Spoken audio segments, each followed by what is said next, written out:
Hi, I'm Julia, president and founder of the What You Should Read podcast, and I'm a Christy. I'm Rachel, and I'm a Stacy. I'm Kelly, and I'm a Marianne with a Claudia-sized junk food habit. I'm Kim, and I'm a Dawn. Hello, Kim. Welcome to the podcast. Thanks for having me. It's appropriate that you're Dawn because we are talking today about Dawn and the Impossible 3 on the Netflix Babysitters Club show. So, Kim, what was your experience with the Babysitters Club series? Did you read all the books growing up? Yeah, so I read all the books growing up when I was young, and then the 1990s TV show was like my jam. Wow. I know it's only one season, but I loved it, and it had, like all the stars that we came to see later in the teen comedies, like, Alex Mack. Yep. Became Dawn, and then she became the sister on 10 Things I Hate About You. Marianne went on to blossom and Rachel E. Cook, right? Yeah. Rachel E. Cook, exactly. And she's all that, and it's anyways, I loved it at the time because of what it is, and now I look back fondly because it's such a encapsulation of 1990. Yeah, definitely. There was the movie, and then there was also like a mini series show on HBO, which maybe we should go back and watch those because I feel like I keep thinking about them, but yeah. Well, so today we're going to talk about this episode. It's the 5th one in the Netflix series. So let's just start by going around and saying what we thought of this episode. Rachel, you start. So I really like this episode. I think there's a lot of meat to it. We get some progression of several different storylines and some character progression with Christy especially. Mm-hmm. But also I feel like Marianne has a little bit of a very subtle, but I mean there is it kind of leads into the next episode. It's sort of the start of a storyline for her. And definitely Sharon and Richard have, their relationship develops. I just think it's a really good episode. There's so much in it. And I think the storyline, Dawn's storyline with the Barretts is so interesting. Mm. I'm very entertained by this episode. Mm-hmm. Yeah. Kelly, what about you? I feel like this episode is basically what happens if you don't deal with grief. Obviously, we mostly see it with Christy and her dad, but a little bit with Richard Spear. I'm not going to call him Richie because I feel like that's reserved for Dawn's mom. Definitely dealing with him too. And I also feel like the other really interesting thing about this is that it seems to be Dawn's job to parent her mom and then also Mrs. Barrett. This poor kid is taking care of everybody and falling asleep at meetings, and I'm pretty sure Christy will not have that. No. Kim, what about you? Okay, so this is my first time on the podcast. I find it interesting now how much I relate to and pay attention to adult storylines. Mm-hmm. Oh no, I'm their age. Closer to their age. Yep. I kind of felt that at the beginning that energy where Dawn kind of is parenting her mother, but I feel like it shows that is not totally the case. Her mother is a free spirit, but is still, frankly, her mother when it comes down to it. So you've got her mom as a foil to Mrs. Barrett. So Mrs. Barrett, when it comes down to it, is not acting like a mom, but Dawn's mom is, right? Even though they both have this kind of chaotic energy, which, as I was saying earlier, I mean, I can get down with some chaotic energy. I've got my Mrs. Barrett wine. Yeah, me too. Feeling it. But, no, she's not being what, as a babysitter, you would want to find in your client. I'm not here to say people are good or bad moms, so yeah, I'll just say that's a tough case. I really liked how Mrs. Barrett and Dawn's mom were also kind of two sides of the same coin, and you could say on the surface that both of them are flaky, maybe, but really at the end of the day, Dawn's mom, like you said, she is acting like a mom at the end of the day. She understands her responsibilities, that she has to take care of her child, and that Dawn is a child, whereas Mrs. Barrett is just, a hot mess. We'll get into it. But this probably wasn't my favorite episode of the series. There were definitely some really great storylines and parts to it. I loved the scene with Christy towards the end of the episode. It's just like a gut punch. And definitely Mrs. Barrett is a chaotic character, like you said, Kim. So it's fun to watch. But yeah, for some reason this episode doesn't grab me as much as the others, but I still enjoyed it. It's a fun episode. So let's just get into one of the central storyline of this episode, Dawn's quest to be a full member of the Babysitters Club. And she knows right off the bat this is going to be a tough sell to Christy. So she and Marianne are getting ready to go to the meeting. And I just remember, her finding out that Marianne hasn't even told Christy yet that she's bringing her to the meeting. Yeah. And Dawn's freaked out, knows that Christy's going to freak out. And Marianne's just like, we'll ask for forgiveness later. And I just felt like she knows Christy so well. It's also so rule breaking for Marianne. I know. Right? I know. Asking for forgiveness later. Okay, very nice. Yeah, it kind of feels like that's probably how she's handled Christy her whole life and how she's able to be friends with Christy. She just knows that Christy's going to have her fit, but that at the end of the day, it'll be fine. So she just is able to roll with it. Yeah.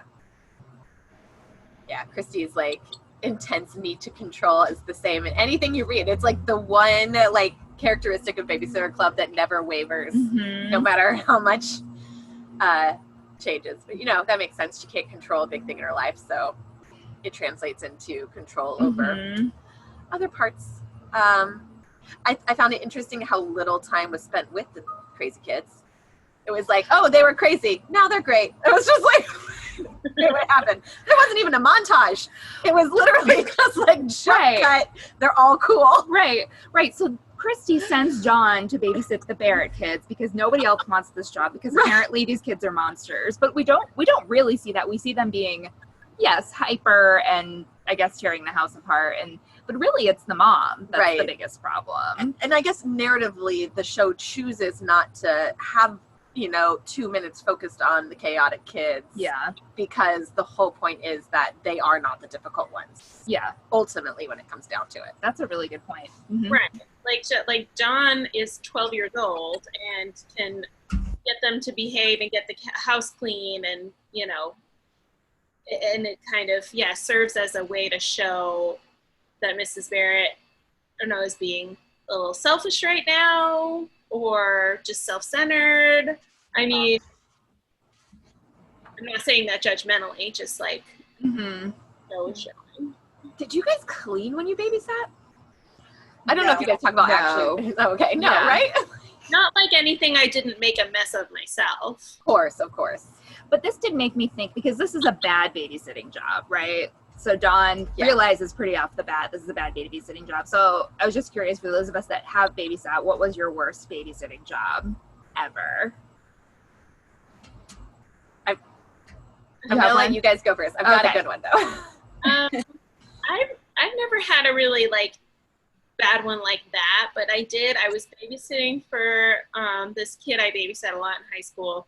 He was probably 1.5 years old at the time, and he ate chicken nuggets for dinner and had some orange juice, and then he threw up everything all over his crib, all over his bedding. Yeah. And I had to clean it. I had to do it 2 loads of laundry. It was and the poor kid was just so, he was not feeling good. Aww. It was a tough day. Yeah. I don't think I ever had anything as bad as the Barretts, but I definitely had one little girl that I used to babysit. I feel bad saying it now because I know her as an adult now. She's a lovely person. But as we're all monsters as children.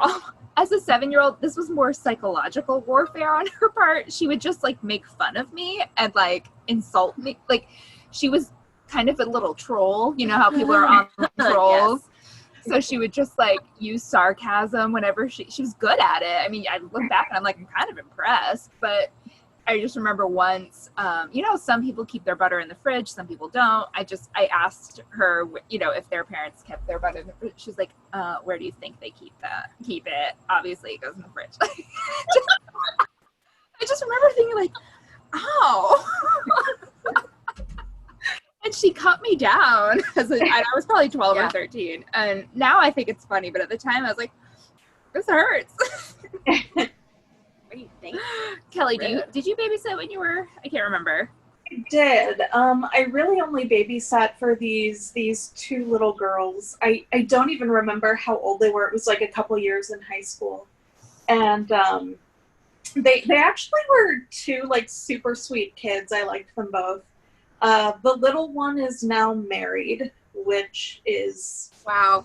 I'm 300 years old, and I feel it every time I see, Leah, who was this super cute, probably like 6 or 7 year old when I met her, and is like now somebody's wife. But I remember we played like Junior Trivial Pursuit or something, and they teamed up against me. I don't let kids win, and I'm okay with that. They got to learn. I reached the final thing, and they picked the hardest question they could out of like every card in the thing. And it was like, what was the name of the clown from the 90s Fox series In Living Color? And they're like, there's no way you'll get it. And I'm like, it was Homie the Clown. And they were so impressed. They're like, I got it. And you won them over. Yeah. Well, I'm glad you guys invited me today because I have a treasure trove of truly no. terrible babysitting stories. But so I, when I was 15, babysat for this one family. It was like, I think 4 days a week. One little girl, they lived in the country club, were very rich. And sometimes they would know that they were going to go out late and not be able to drive me home because I was 15, so I couldn't drive. And so they would ask me to just stay over, and that was fine.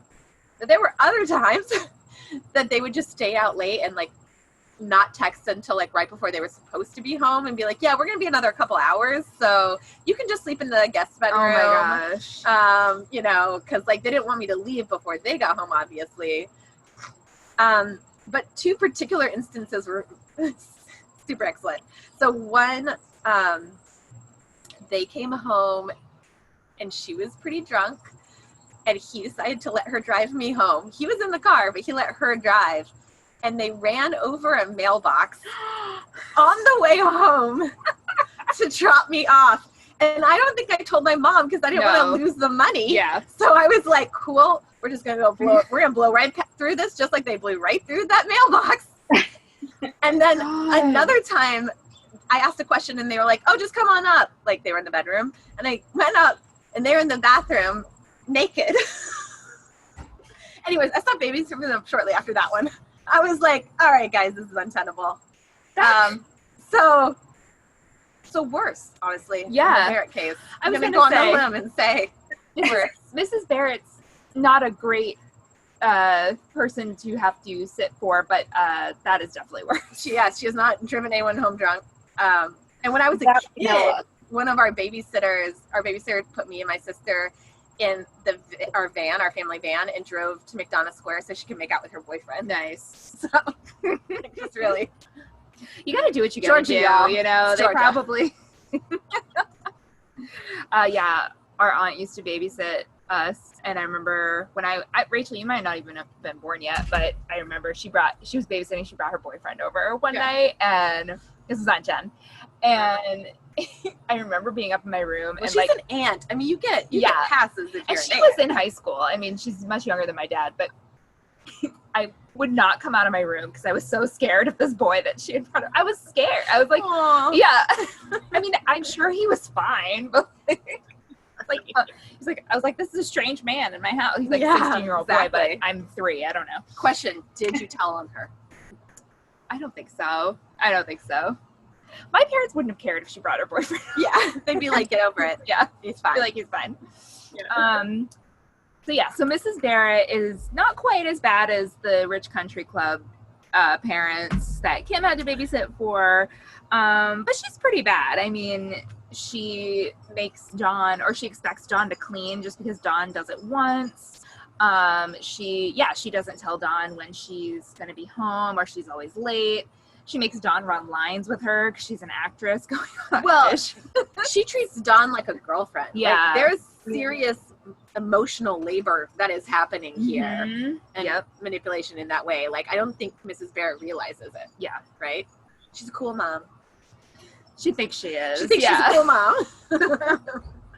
Yeah, one scene she's like yelling at her ex-husband on the phone and like, well, your check was a week late. What does that say about you as a dad? I'm like, yeah, that could have been the post office. Like, just delayed delivery. But she's being very inappropriate.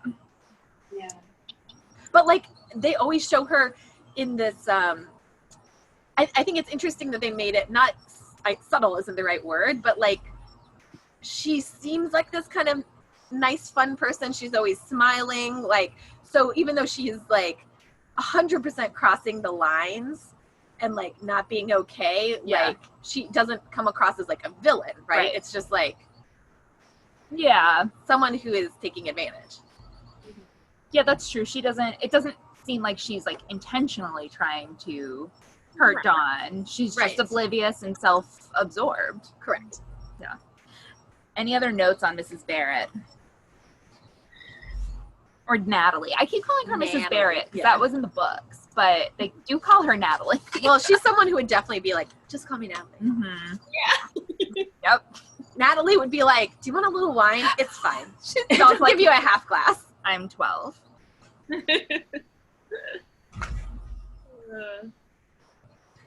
I mean, the worst thing, though, is she doesn't tell Dawn in the pivotal scene that Buddy's dad is going to pick him up that day for swimming practice, and so Dawn freaks out. As you would, thinks Buddy's gone missing. She calls Christy, and at this point she's like, okay, well, I'm never making it into the club. But she does the responsible thing and calls Christy. And then and they call the cops, like the cops are at the house. Just turns out that Natalie forgot to tell her. Yeah. I do find it interesting that, like, not only did Natalie not tell her, right? Like, but there's the extra, Dawn didn't even know that his number, right? Yeah. She didn't have the dad's number. She didn't know the dad had contact with the kids. Like, Think them all week.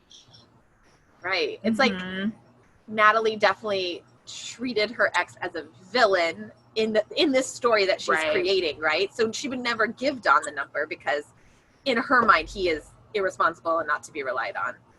Yep. So yeah, that's a good point though. Like you said, Rachel, she'd been there all week, right? Like babysat for them multiple times and had never even mentioned the dad except, Natalie thinks he's like a deadbeat or something. But he shows up and seems perfectly fine. Except for that scarf. I mean, it's a choice, but it's okay. I'm willing to forget it. I thought he was like kind of zaddy. Is that the word? Zaddy? He was blue eyes, salt and pepper hair. I was like, wait, is a zaddy like an attractive dad? Attractive older man. Dad. Mm-hmm. I mean, he was attractive. Mm-hmm. Yeah. I just felt like the scarf was trying too hard. Mm-hmm. Just like Natalie is trying too hard. Yeah. They both want to make it in the business. Mm-hmm. Is he a doctor too? I can't remember. He is, right? I don't know. I think so. Yeah. That's the vibe I got. Maybe. Any other notes on that? As long as we're talking about the fashion in that scene, I thought Dawn's cool striped jeans were like so cool. Totally here for them. They were great, and I want some. Like, never could dress that cool as a kid. They seemed more like Claudia style to me.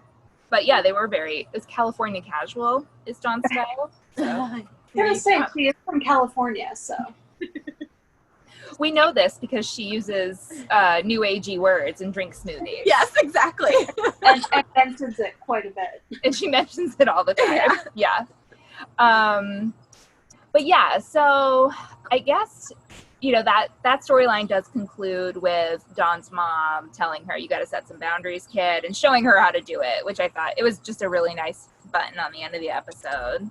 Right. And she wasn't mean about it. I mean, she wasn't like, she didn't say anything unnecessary. It was just like, get your act together, then you can talk. Yeah.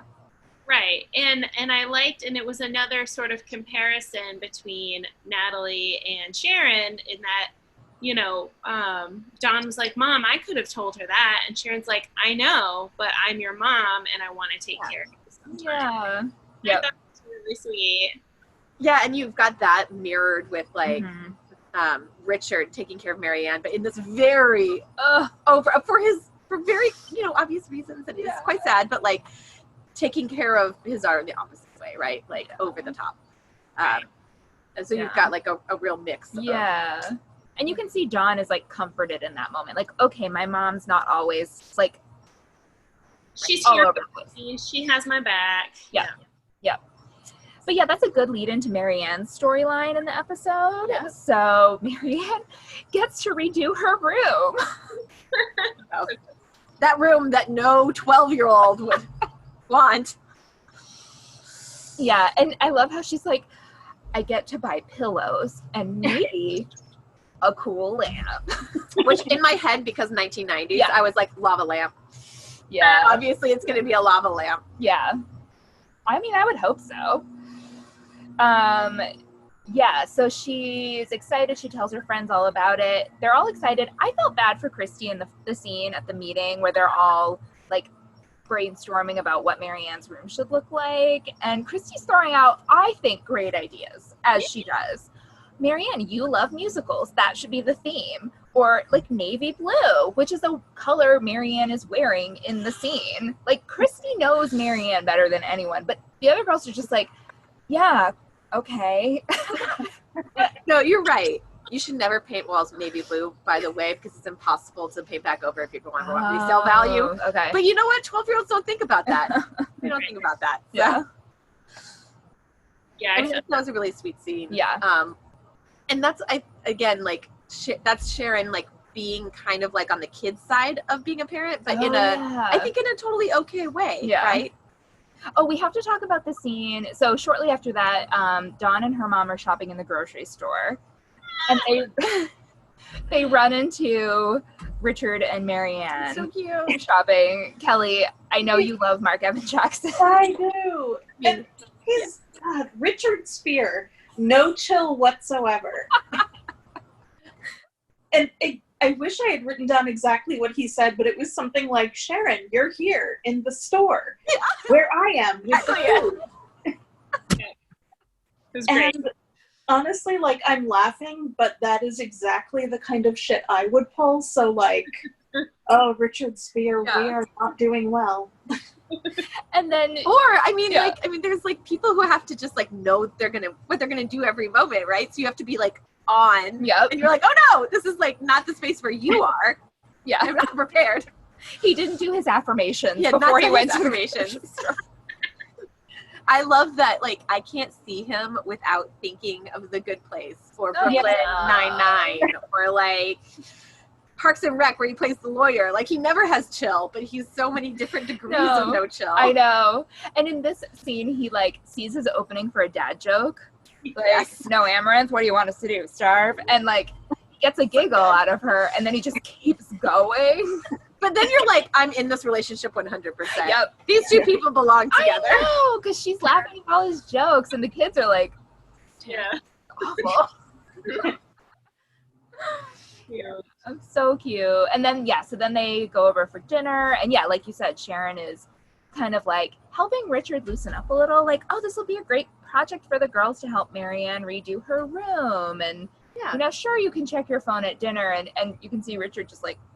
But then she also says, you girls clean up the table. Yep. Right? So, like. Yep.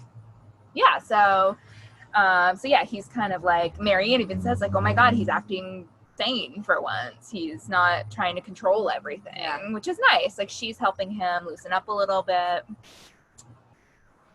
I do feel, though, that maybe Sharon should have paid attention, because when they mentioned redoing Marianne's room, he's clearly uncomfortable. Yeah. And he even says, like, we talked about, like, a few things. I know maybe a lamp. But it's like, I feel like maybe as a parent, she should have been like, okay, maybe we should be running things by him. Yeah. I guess. Yeah. I feel like it's hard to put yourself in the place of other parents when you have one style, but also as like a lover or dater or whatever you want to call them. I think they're too new for her to pick up on some of those cues from him. And she doesn't, I mean, I'm sure she's talked to him about, I mean, he lost his wife, right? And I'm sure they've talked a little bit about it, but I'm sure they haven't gotten that deep yet. They're only just reconnecting. And so there's no way she would know the kind of reasons that he is so hesitant to make these changes. He's stuck in that time when Marianne was still a baby in a lot of ways. He hasn't let himself grow emotionally. Right. I do then. Like what Kelly's point is about her noticing things, like probably in her mind, there's no way this room hasn't changed since Marianne was a baby. Yeah. Like all of our rooms had changed by the time we were 12, right? But when she goes in there and sees that terrifying egg painting, she should know. Oh God, like nothing has changed since she was a baby. Yeah, so they're all in the room, starting the redecoration process. They're just having fun, like a girls' day, and he walks in and he's just appalled that I don't remember what they were doing, like stripping wallpaper. They were pulling off the border. Yeah. Came off easier than any border has ever come off in the history of all borders. Considering it's been there since she was an infant. Yeah. Yeah, so he tells her, you have to go. And Marianne, I think Marianne is embarrassed a little bit by this because she also maybe isn't aware of how like sad he is, but she also doesn't want to get rid of the painting, right? Like I think do we see it in the next episode? She feels like the next one, yeah. So yeah, there's one scene, and Malia Baker, the little actress who plays Marianne, is so good in the scene. I think she says, he goes in, he's like, "Hey, honey, like, what do you want for dinner?" or something, and she's like, "Just go away." And like, it's just, it's so heartbreaking. I know. I feel like she understands why he's upset, and I think she almost even agrees. But it's like, you can't do that in front of my friends, though. Yeah. Please don't pick my friends and my friend's mom out of my room. You are dating. Yeah. But I really loved that look that she gives him. Yeah. And then she leaves, right? Like Sharon's like, okay. Yep. Yeah. We should discuss. Yep. But I feel like it's also an understanding look. Yeah. Right? Like, okay. I like Sharon. I really like Sharon. She's a free spirit. I love how the first scene she walks in and she's like, puts the egg beater on the shelf. Yeah. And Dawn's just like devastated, like, oh. Yeah. Love me some Sharon. Yeah. My favorite part, though, and I think it's earlier in this episode, is when she's talking to Christy's mom. Yes. And I love it. And Christy's mom just cannot believe that they're kind of dating. And she's like, Richard Spear. Yeah. He tucked his shirts in so tight. Yeah. Oh, it's good to see Alicia Silverstone in this because she's so good and it's so funny. She is also in the Diary of the Wimpy Kids series. She's the mom there too. So like, this is her genre. Exactly. Oh yeah. So yeah, speaking of Christy, so she has a storyline in this episode too. Christy is definitely feeling like you said, Kelly, at the beginning, she hasn't kind of dealt with the grief of her dad leaving, and so she kind of, that manifests for her in like feeling like everyone's going to leave her, right? Like she's really jealous of Dawn because she feels like Marianne's not going to be there for her as much if she has a new best friend, and so she's really resistant to Dawn joining the club. And then when she's giving Dawn babysitting lessons, Dawn's dad calls. This is a really kind of heartbreaking moment, and you can see Christy's face like, oh, your dad calls you. Every day. I loved the call from the dad on FaceTime. Just another like update to the series. We're not in the 90s anymore. We can call people on FaceTime. Well, and also an update to the 90s, I feel like. Although that the dad's Dawn's gay. dad was like he wasn't gay in the 90s. No. But also this idea that I feel like back when these books were written, having divorced parents was still a thing, right? Yeah. Like that was not the norm. It wasn't the norm where I grew up at all. Yeah. But now it's like a more subtle distinguishing factor. It's not that her parents being divorced is the thing that sets it apart. It's that he's not Right. in contact, which I guess it kind of always was, but like they felt like they went part and parcel together before. Yeah. And now you have 3 divorced couples in this episode. 2. No, Natalie. Oh yeah. Yeah. Oh yeah, and you see them all at different, like, yeah, Right. different, behaving in different ways. Exactly. Yeah. And yeah, then finally at the Barretts, Christy just like kind of explodes once she just like, because she's been holding it in, and there's the scene in the kitchen, which is maybe my favorite scene, even though this isn't my favorite episode. This is one of my favorite scenes of the series, where she goes in the kitchen, just starts punching the bags of chips in frustration and anger, because she's seeing all these examples of dads who care and are there for their kids, and her dad isn't. So it's just like, it's gut punching. Also, who doesn't want to punch a bag of chips? I That know. sounds so I was- relieving. I was like, I'm gonna try that next time I'm mad. Yeah. Oh, Christy, I love her. I know that little sad face when Yeah. Dawn yells. Yeah. Yeah. It's just, Yeah. Sophie Grace just is such a good little actor. She did so good in that scene, and yeah, I mean, it makes me tear up. It's so well done. Yep. I agree. And I just want to point out, I don't think any of these actresses of the kids, like, I don't think they've done very much at all before this. And I think it's just, this probably sounds so condescending, but I feel like it's amazing that they're doing these characters and feeling all these emotions, and it feels super authentic. Like, it doesn't feel like I'm watching a TV show. It feels like I'm watching these actual kids just experiencing life and everything. And kudos for casting young Yeah. and not having 18-year-olds playing 12-year-olds. Yes. Thank you. Yes. Like the movie. Yeah. So yeah, and then, but I mean, that scene leads to Dawn and Christy kind of making up, coming to an understanding, and Christy finally lets her into the club. She's Yes. proven herself. She can be trusted. So it's good. Yeah. Anything we didn't touch on? What am I missing? Christy's babysitting lessons. Oh my God.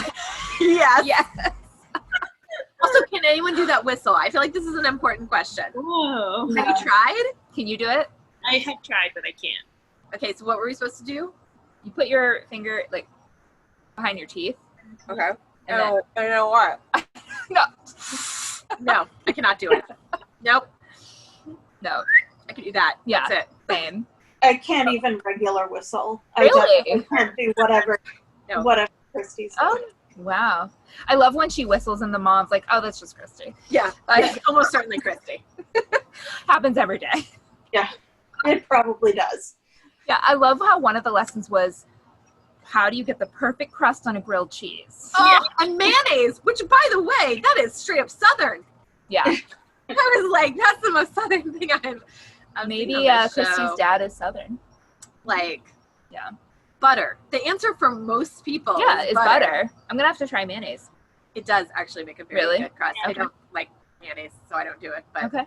it's Because you can cook it at a higher temperature because of the higher smoke point than butter. So it won't burn the same way. at Right. a temperature. There was also, I don't know if you guys noticed this kind of throwaway comment when Christy and her mom come over for the babysitting lessons.